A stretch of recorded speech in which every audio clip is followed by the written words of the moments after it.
Ma'am, sa mga nag-viral na dokumento na nagdadamay sa pangalan mo, sa tingin mo ba may katotohanan ang mga nasabing dokumento? Ah, Sa tingin mo? Unang-una po, hindi ko alam yung tungkol sa mga dokumento.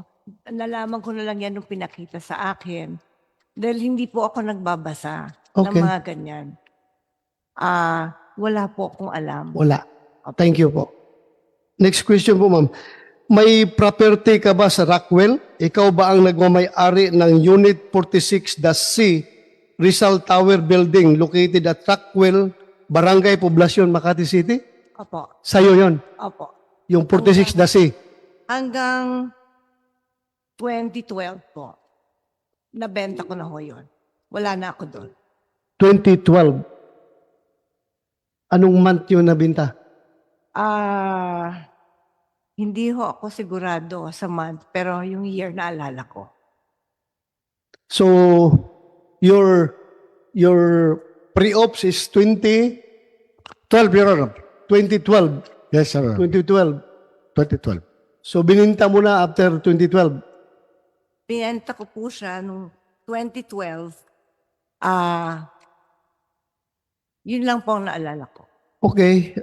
But then you admit na you are the owner and at the same time the occupant of such unit, yung Unit 46, the C. Opo. 2012, bininta mo. Yes, Your Honor. And your pre-ops was 2012. 2012, Your Honor. 2012. March 11. Okay. Thank you.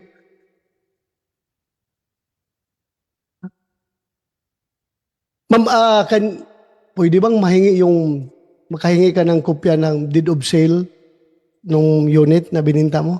Opo. Ha? Wala. Kung meron kayong Hanapin ko po. hanapin mo. Thank you. Ito rin ma'am, may napabalita in 2011.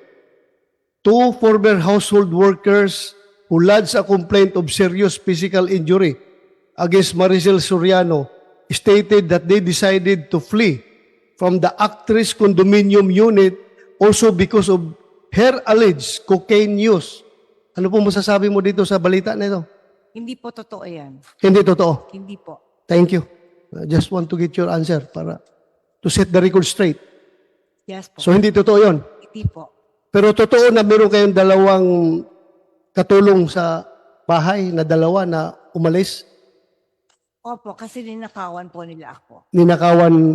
Ninakawan kanila. Totoo na binugbog mo sila o hindi? Paano ko naman po bububugin? Dalawa po sila. Okay. I'm just confirming the report, the news report. Thank you po, ma'am. Maraming salamat for your Salamat cooperation. So far, that would be all as far as this committee is concerned. Yung confirmation mo lang as to the ownership and occupancy of that unit in the year 2012 when that pre-ops was initiated by Agent Morales.